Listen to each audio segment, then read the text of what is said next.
Welcome to the Future of Tourism podcast. I'm David Peacock.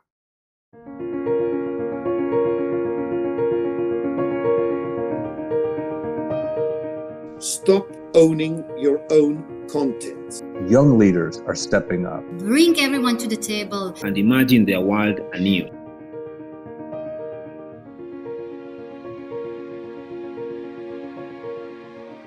As we look at the emerging role of destination organizations in sustainability and regeneration, it would serve us well to look at our meetings, incentives, conferences, and exhibition peers and take some notes. Dr. Peter Lee is a friend and a peer. He's the managing director of the Goyang Convention and Visitors Bureau. He is a pioneer in sustainability in the meetings industry, and he's a board member of the Global Destination Sustainability Movement. Matthias Schultze is the managing director of the German Convention Bureau. He's a founder of the collaborative think tank Future Meeting Spaces, and from 2003 to 2010, he was the CEO of the World Conference Center in Bonn. He is a thoughtful and engaging leader working hard to future-proof the industry. Good morning, Peter. How are you? Where are you? What's it like? Good morning, David. Good morning, Matthias. Very glad to be in the podcast. Actually, I'm in the train station right after this podcast. I need to take a train to another city. I'm going to have some special lesson for tomorrow breakfast session. So anyways, I'm good. Korean weather is getting warmer, and I hope end of this month it gets some flower blossom. Beautiful. It's really great to see you, Peter. I saw you last in September in Korea, and it was fantastic. You are just a magnanimous host, and the project in Goyang is totally mind blowing, and we'll talk about that more in the podcast. Yeah. My pleasure. Have you? Thank you. Matthias, always a pleasure to see you and talk to you. How are you? Where are you? What's it like? Hey, good morning, David. Good morning, Peter. Great to see both of you. A warm welcome and good morning from Germany. We are based in Frankfurt. You probably know all Frankfurt from our industry meetup, which takes place every year in Frankfurt, IMEX Frankfurt. Excellent. It's really good to see you. We last crossed paths at the City DNA conference in the fall. You were lecturing in Tel Aviv. I want to start here with both of you. You're in the meetings industry, and the meetings industry has moved the bar significantly in sustainability. It's actually sort of created a beacon for other work. But I want to ask you both, what is it about the sustainability piece that caught your attention? Peter, for you, it was almost a decade ago, and you've brought it to the forefront in Goyang. Matthias, you have woven it into your work for, I look back almost more than 15 years. So Matthias, you first. What is it that got you started?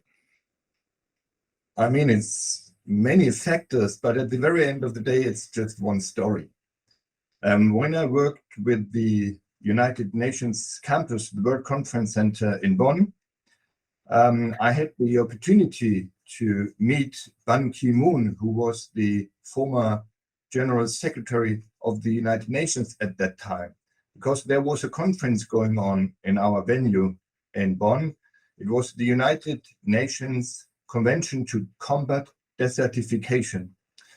And Ban Ki-moon just arrived to open the conference, and I had the opportunity to speak a few words with him. And I asked him, Mr. General Secretary, what are your expectations? What are you expecting as an outcome from this conference? And he said to me, young gentleman, at that time I still was a young gentleman, he said to me, young gentleman, this conference will make the world a better place. And that really caught me at that minute, and I really understood why they decided to bring together people from all around the globe to build trust, to gain new information, to gain new knowledge, to share information, and to communicate in order to find solutions for complex problems which we are all facing in our societies. Wow, that is a very motivational story. That's very cool, Matthias. I didn't know, so thank you for that. Peter, I'm going to say the same question to you. You've been a tireless advocate. I got to attend what was essentially a pan-Australasian sustainability event in Goyang because you invited your peers from all over. What got you started? That's the International Destination Competitiveness Forum. It's Yes.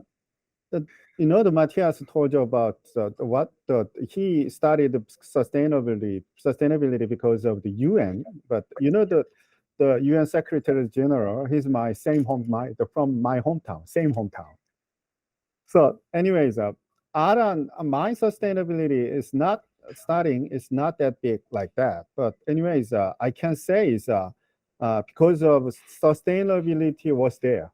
When I was in the MCI, is more than 10 years ago, maybe MCI has only company has a MCI, the sustainability specialized department.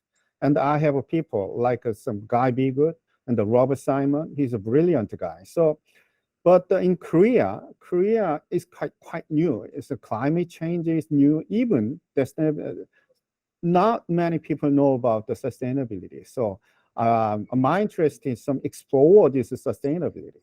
That's the beginning. But the move to the Goyang Convention Bureau, I have supposed to, at the time I fixed the purpose to use the sustainability because I'm in the first managing director in Convention Bureau in Goyang. So I need to raise the brand as my destination. So what is the most tactical way to better ROI?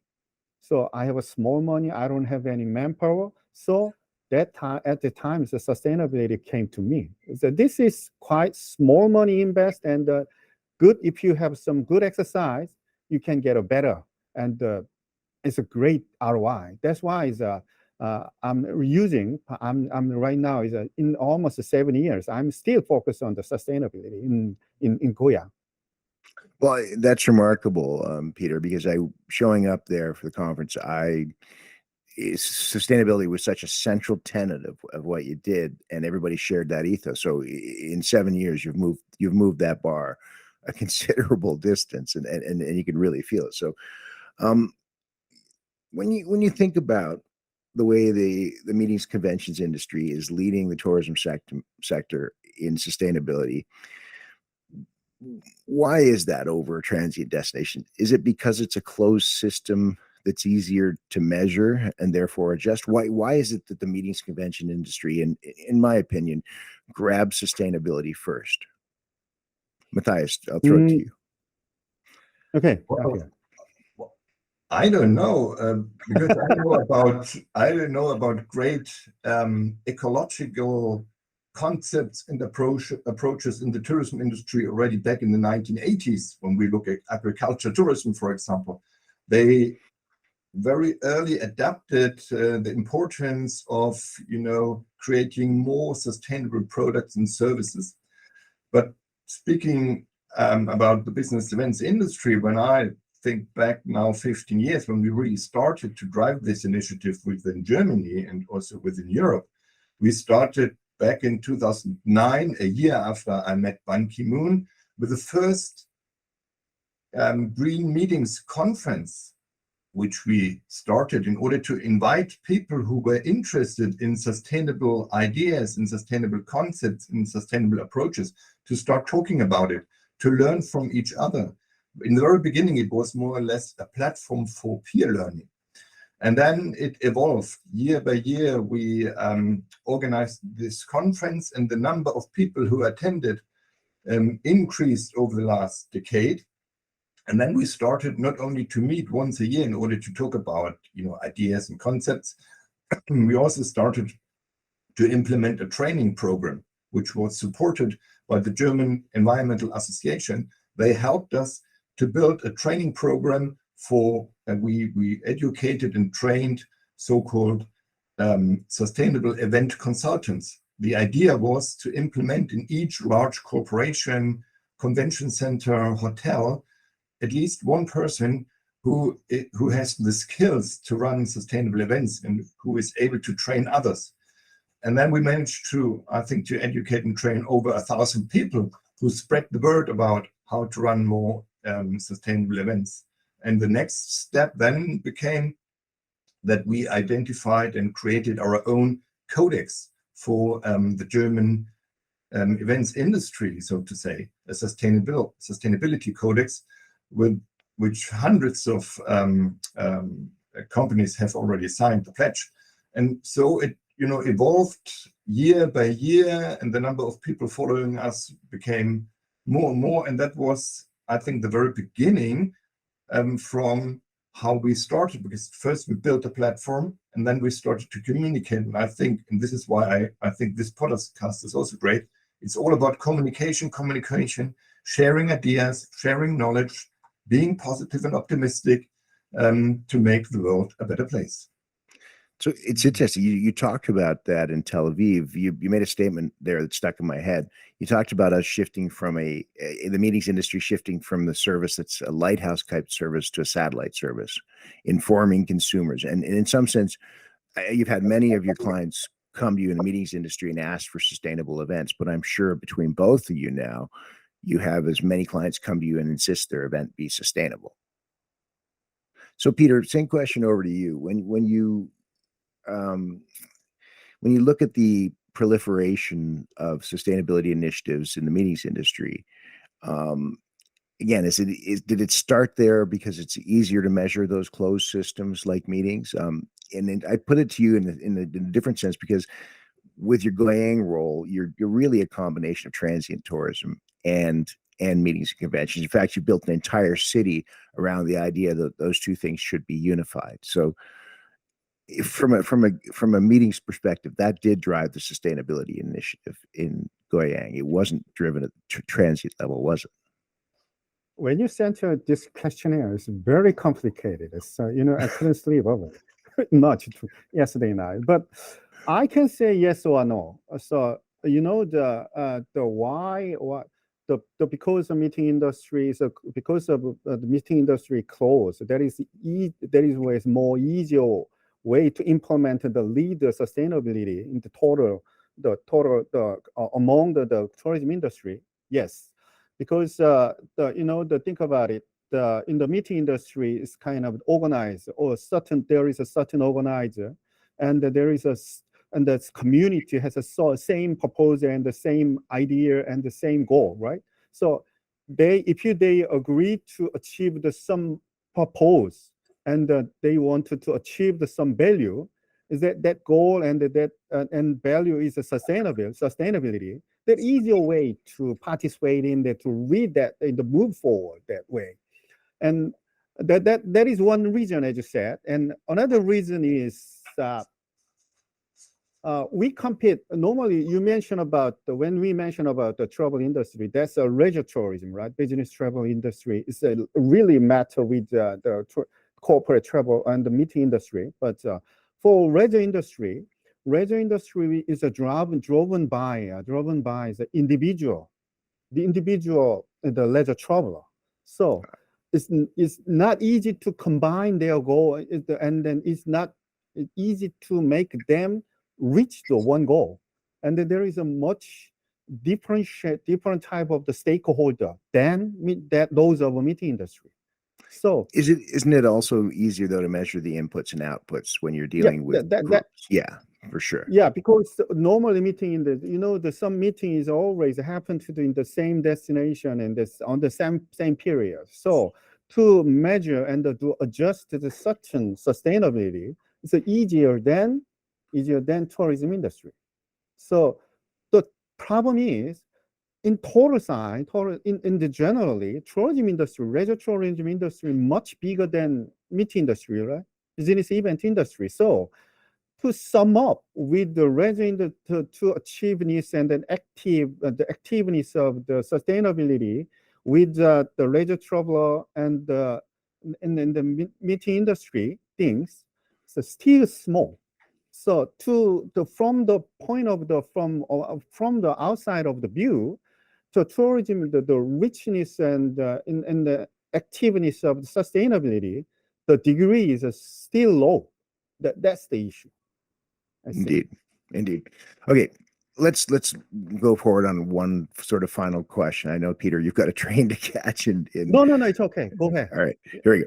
So today in tourism, we talk a lot about a social license, and in fact, I would say in 2022, there was a marked shift, whether you were a meetings and convention destination, a transient and leisure destination, or a combination destination, a real shift to the idea. And this, excuse me, this comes out of the pandemic in some sense, the pressures that were put on tourism in that sense, that tourism be more locally relevant. What does it do for a place?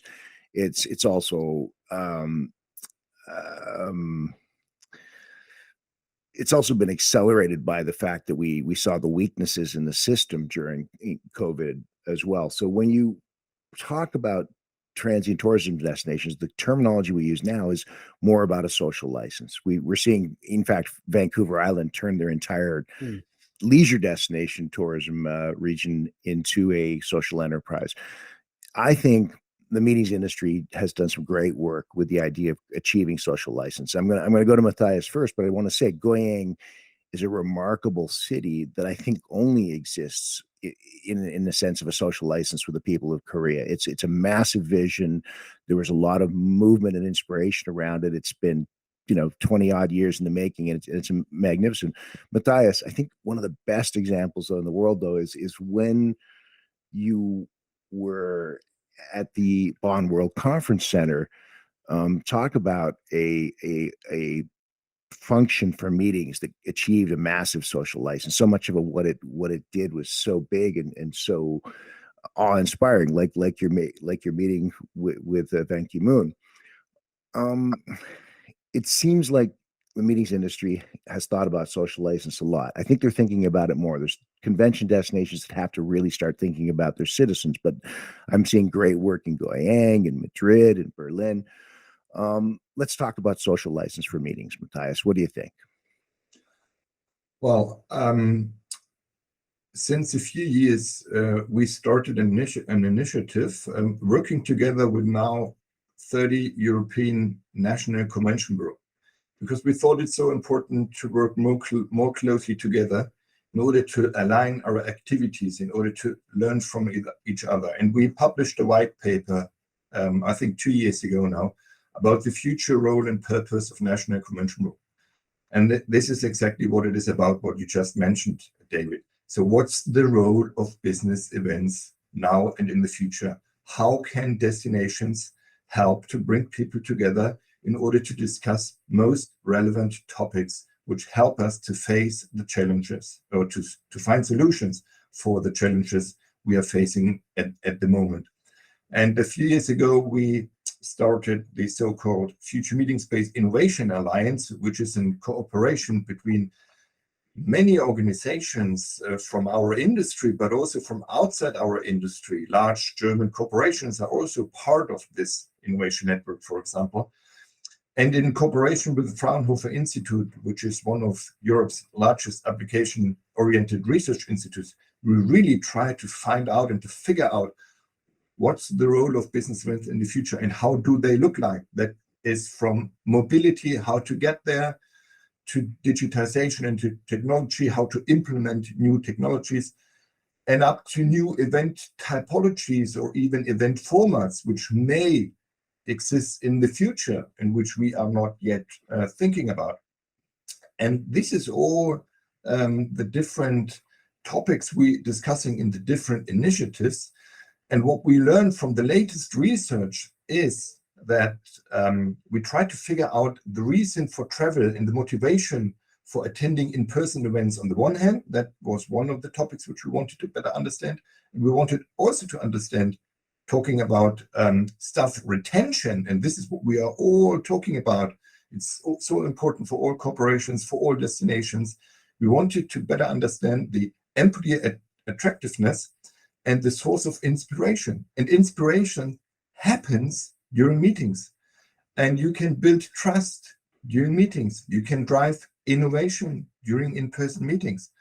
But this is why it is so, we are so responsible to run the right formats, to bring the right people together, and to put the right topics on the agenda of the meetings. And this circles back to the United Nations campus in Germany.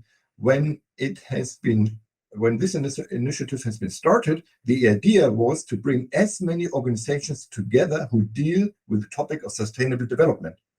And the idea was if we bring more people together talking about sustainable development, we can find better solutions. We are quicker to find answers for complex situations. And this is a little bit how the situation looks like for the moment. And just to finalize that, is what we learned from the recent research is that 82% of people attending business events gain new ideas. I mean, this is what we need. New ideas, new inspiration for complex challenges to be solved.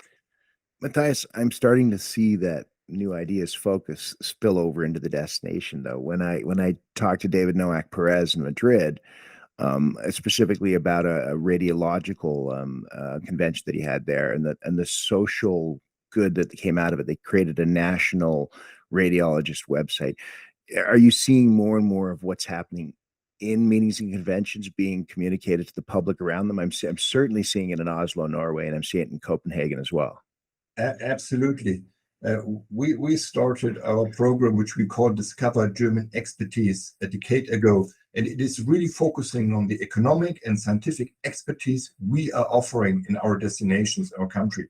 And the idea is to link the topic of the conference with the local expertise, which is there already, with the local experts and with companies which are dealing with products and services which are important for the topic of the conference, for example, universities which do a lot of research on that specific topic. And we know from also our research that 82% of meeting and event planners believe that it becomes more and more relevant to link the topic of the conference with the local expertise. And why is it especially so important these days? Because the more and more we work from home, the more and more we attend virtual conferences, the more people are looking for real and authentic places where they can build trust, learn from each other, and drive innovation. Thank you. That's a great answer. Dr. Lee, I don't even know where to start with you on this one. When you immerse yourself in Goyang, it feels like the entire place, it achieves two remarkable things you think we were oppositional. It has an incredible sense of authentic Korean culture to it. I've never felt so immersed in a culture in my life. Those 6 days were amazing. But at the same time, you see this brilliant experiment, building this 2 million square feet, literally building 1 million people in a city over the course of 10 years. I mean, it feels silly asking you about the social license for it, but the whole thing's a social license. Talk to me about how you build a willingness in Goyang to not just be, to tolerate this asset, but to embrace it. I mean, the people in that city celebrate the asset, that and the Hyundai Museum. It's a remarkable place. Talk to me about social license in Goyang. The David and Matthias, the ironically, I want to make a city to issue the social license, because we afford to get more people from the outside. So Matthias is a great talks about why and how achieve the social license in destination. But I may focus on the status of the social life, why we need a social license, and what happens now. But as you already aware that in tourism industry they expelled more than totally 9% of the total carbon dioxide globally, and the GDP level, tourism industry almost reached the 9%. But think about how we doing about to achieving sustainability. Frankly, is very poor. So I read your book. There is some small clause. Wait till Thunberg wait for tourism industry to move forward. So that means we have many stakeholder, and most of the company in the stakeholder is a young and middle-sized, small size. So we always comfortable, because they say it like this: we are not affordable. So we need to some big company like airline companies, a hotel chain need to do forward, and we need to follow that. But same situation is the destination too. So, like I said, all my stakeholders in my city, we are still hungry. We still hungry. So sustainability is the next thing. We need to get more we get more events. So frankly, they are not much interested in doing sustainability and then doing kind of they don't care about the residents to stay settled in the destination. So when people comes in the many massive participants of massive gathering happen to my city, there is so many noises, so many traffic jam. Right, that's why it's to the resident level, resident people need a social license. So my law, at least in the meeting industry side, my destination, to make aware why they need to achieve the sustainability and how to work together and how to convince the local community we doing something. So just to tolerate more thing and let's come together. So in my case, my job is 2000. I joined late of the 2016, 2017. I joined the GDSI. The reason is I have no manpower, no money to do that. So I need to know where am I in sustainability level. So every year we are benchmark. So getting more. So I'm organizing some task force for the sustainability. And then that next year, we set some sustainability strategy for next 5 years. And then next year, we have some sustainability manual for the organizer to implement sustainability in their event.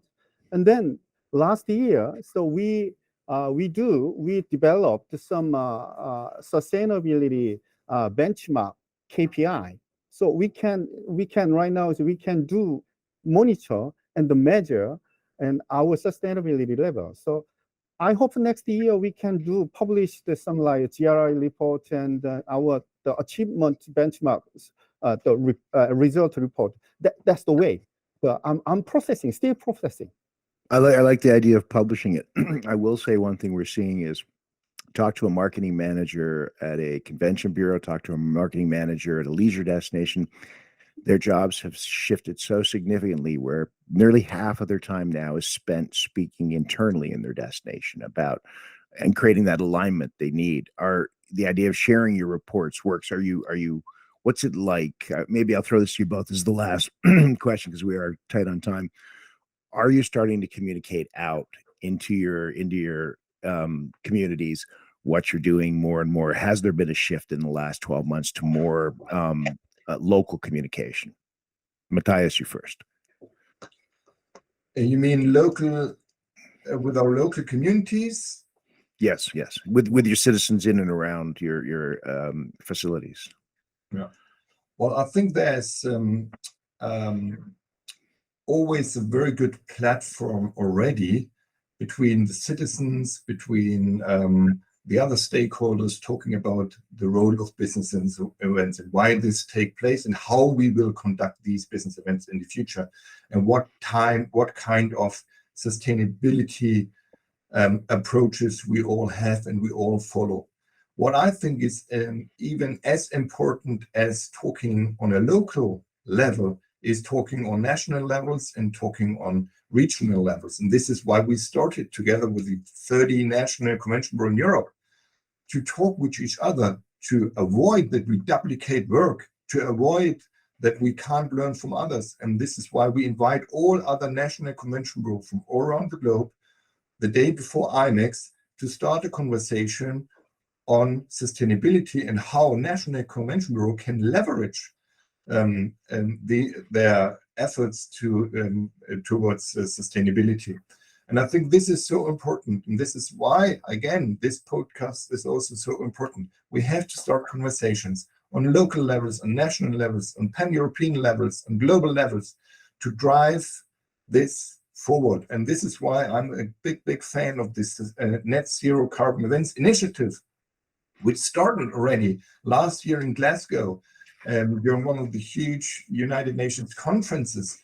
This initiative really to drive net zero forward. And this is what's needed. We need to talk to each other. We need to communicate. We need to learn from each other. We need to try to avoid duplicate work. And this is what we are very good in the business events industry. Everyone is working on its own little solutions, and every little solution is better than no solution, of course. But we have to start talking about it. And this is why I'm so keen to meet as many of our peers during IMEX in Frankfurt to really start this conversation. Thanks for that answer. We are sharing, and now it's about sharing what we're sharing more. We gotta take an order of magnitude on that. Peter, I know you have to hit a trade. What's your time like? Oh, it's okay. I'm finalized and jump up and run to the train station. Final thoughts to you on that. Go ahead.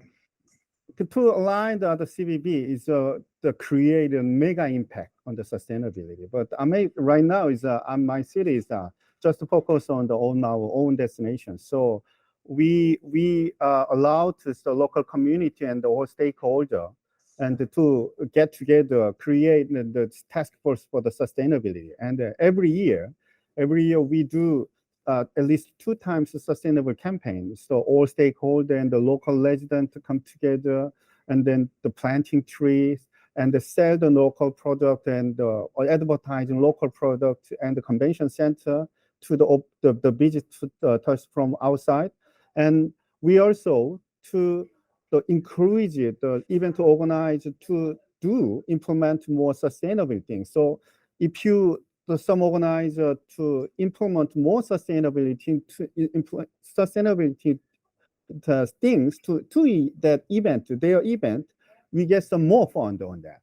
So we do some surplus point on them. And also every report we produce and the benchmark study, some benchmark study is very poor, but even that we uploaded our website and everyone can share that report material. So as Matthias said, they get together and do more things so we can create more sustainable in the places and the event destination. All right, guys. When it comes to sharing and doing, I think you both are doing and sharing a lot, and certainly I come across you all the time moving this forward, and I got to thank you for that tireless approach on both fronts. I know how hard you work at it. It's early Monday morning. I know you were reading drafts of this on the weekend. It's 2:00 in the morning for me. I know we all care about this, and I love your final thoughts, which is we need to share more what we share. This is great. Thank you. Matthias, it's been a great pleasure to talk to you as always. Peter, you're welcome in my house anytime. Thank you very much for both being here.